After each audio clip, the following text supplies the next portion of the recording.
Well, there's no question for me, Indianapolis has been an incredible place, both for Final Fours in the Big Ten tournament, and this year hopefully will be no different. But it's a unique year. We're all coming off something that nobody dealt with, and I think we've kind of seen some light at the end of the tunnel. We're excited about that. I'm really excited about my team. Not many times am I looking up in the last few years 4 or 5 spots in front of me, and yet deservingly so. I think we're a little bit more unproven, and I think there's some teams in our league that are very proven. And our league, again, being in it 30-some years as an assistant on up, these last 4 or 5 years, and I think this year included, there's been some incredible teams and players in our league, and don't be alarmed. Sometimes the league is really good and you don't do as well in the NCAA tournament. Sometimes the league isn't as good, but I think still you have to be judged by the 20 games. And when you go through 20 games in our league, led by the attendance record that we've had over 40-some years, you've earned your stripes. So with my team this year, I think we're better because I think we have a couple guys that'll play the point guard position. We were trying to put round pegs in square holes last year, and that totally falls on the head coach and nobody else. But I'm excited.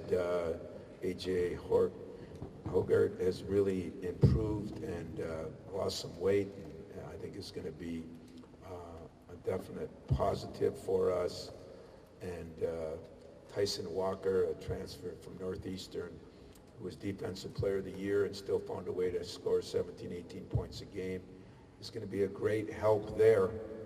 We have some experience in Malik Hall, Joey Hauser, Marcus Bingham, guys that have been through the wars and played 20 minutes a game. Some dealt with COVID different than others. Unfortunately, we were hit in the middle of the year, and it rocked us a little bit, and maybe some confidence both in players and in coaches. But we're through that now. The guys had great spring, summer, and falls in those guys. And yet we've got a couple of freshmen that I think are going to be really, really good, led by Max Christie, who I think could be the best recruited guard since Gary Harris, who had a great career and is playing in the NBA. So I'm looking forward.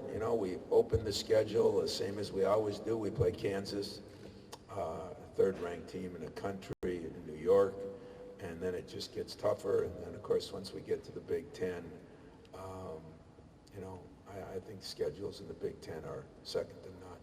So questions, I'll answer. Front row here.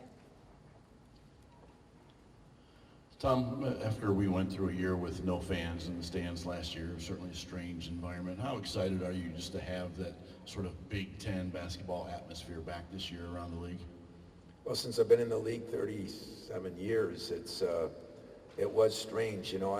I never found a cardboard cutout that could yell at an official, so it wasn't a lot of fun for me, but I'm anxious to have those fans back. I mean, even when you go on the road, I mean, there's nothing like going to Purdue or Indiana and, the Wisconsin rivalries that we've had over the years. There's nothing like that in some of the greatest venues in the country, much less in the Big Ten. So I'm looking forward to that. I'm sure the fans are looking forward to that. I know the players, I think everybody's looking forward to it. I'm sure the officials are looking forward to it, to be honest. Third row. Tom, Mike DeCourcy from Sporting News. I wanted to ask you about, you mentioned the point guard situation and how it affected last year. So how do you decide how to deploy AJ and Tyson? Who plays? You play them together? How's that working out in practice? Well, it's worked out very well, Mike, and right now we feel we have 8, 9, 10 players deep, and we'll have to make those decisions. But unlike football, where kind of you get one quarterback and that's it. I mean, in basketball, you definitely can play 2 guys, and these guys, the way Tyson shoots it, I think can play together some too, and I think you'll see some of that, in a league that is filled with big men, and we do have some very good big men, and Bingham has really improved his strength, so he's going to need that with the number of good big men in our league. But you still usually win championships with guards, and guards have to be good. So I think you'll see them playing together some. I think we're 32 days away from our first game, and so those decisions between Tyson and AJ will be made, but they're both from the same neck of the country, on the Philadelphia, New Jersey area, New York, and they're very good friends, so it's been seamless so far. In the back to my left, in the green. Hi Tom, Sarah Tidwell from the State News. I was just wondering what you think of the new era transfer portal, how you're adapting to recruiting, and what you think these freshmen and transfers from over the year are going to bring to your team. Well, I've been pretty vocal about the transfer rule, and the one thing I'll stick with, I'm in for anything that'll help the student athletes. But sometimes giving people things and options create problems for them. I'm more worried about what happens. I mean, it's going to work to your advantage sometime. I mean, a fourth-year guy with experience is going to be better sometimes than a first-year guy that's even a star. But I just worry about all the movement and what are they moving for, you know? When the going gets tough, are we just bolting? Are we hanging in there? There is a place and a time, and you know, where everybody thinks the coaches are worried about roster management and hey, we get paid to make roster management decisions. I'm more worried about what does it do to the student athlete. And I think of how many guys I've had as we've had reunions even 2 weeks ago. I think of how many guys that would have transferred if it was the modern day. And not just a few of them ended up in the NBA. And I think that's what scares me the most. And recruiting, we're still going to try to recruit the four-year guy and sprinkle it in if we have to get somebody from the portal or not. But the jury's still out on that, I think. And I have some concerns. And I think there'll be some unintended consequences, as we learned at the end of the summer, where there's still a couple hundred guys that didn't have a place to go. So I think I'm concerned about it. We have time for 2 more questions. Let's go to the back. Hey, good morning, Coach. This is Mike Moore with On the Move with Sports Kells. I was just wanted to ask you a little bit about the role players, the rotation in your basketball team. You mentioned how the Big Ten is definitely, you know, have a lot of big men, a lot of powerful big men, and you always keep good guard play. So what about the rotational guys who come in and make an impact on your season? Well, I think Jaden Akins is going to be one freshman that's going to come in and is going to make a big difference. Could be a rotational player, but I think Manny Sissoko and Julius Marble are 2 big guys that aren't maybe as big as some of the big guys in this league, but it'll be interesting. You know, last year we ended up going small at the end of the year. I played Aaron Henry at the foursome, and we beat 3 ranked teams, top 5 teams. So everybody's going to be doing some chess work, you know. You're going to have to mix and match guys, and I think the most successful teams I've had are ones that are very versatile. And, you know, you can play big, you can play small, you can play fast, you can play slow. I think in the Big Ten, you got to be able to do that because, you know, we're all going to be prejudiced to our conference. But I hate to say it. I hate to say it only because I got to face them. But the coaches in this league are phenomenal. They are phenomenal. And we just added a couple new ones that are really good, too. So you're going to have to be able to make adjustments, that's for sure. Our final question from the front corner. Hey Tom, Brendan Shabbat from WDBM.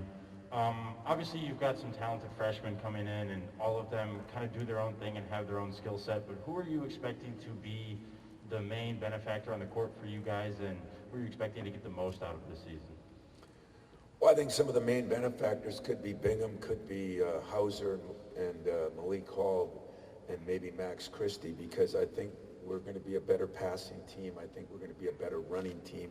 We've always been a good running team. And, you know, maybe without the same quarterbacking last year, we didn't do as good a job of that. And again, I'm going to reiterate 100 times, because every kid that I've had and the kids that have left, I still stay in good contact with. It's nobody's fault but the head coaches. But in saying that, I think because we're going to have guys that can penetrate and kick more and pass more, I think Hauser, Hall, Christie's, you know, Gabe Browns are going to benefit a lot. And if we get our running game going, we'll be able to utilize our depth a little bit more. And But, you know, what's hard for all of you is I get a kick out of people picking things in magazines. Nobody even knows who everybody has. There's with the transfers, with who's going to adjust, who's going to come in, who's it going to work out for, and who's going to be a bust. I mean, those things are all going to be factors in this season as we move forward. And you look at from COVID, I think it's going to be an exciting year. I think it's going to be one where our league will stand up, and hopefully they stand up in the NCAA tournament. Because last year we too were one right in this state that had a big lead and lost to UCLA that went on to a Final Four. So I'm looking forward to normalcy. I'm looking forward to fans in the stands. I'm even looking forward to have face-to-face with you guys and gals. You know, it's kind of boring when you got to do it over Zoom. It's no fun. You can't get in any arguments. You just got to sit there and do what you do. And I'm looking forward to getting back with all of you, and I appreciate what you did last year and how you sacrificed. I'm looking forward to seeing you all together. Thanks. Thank you so much, Coach.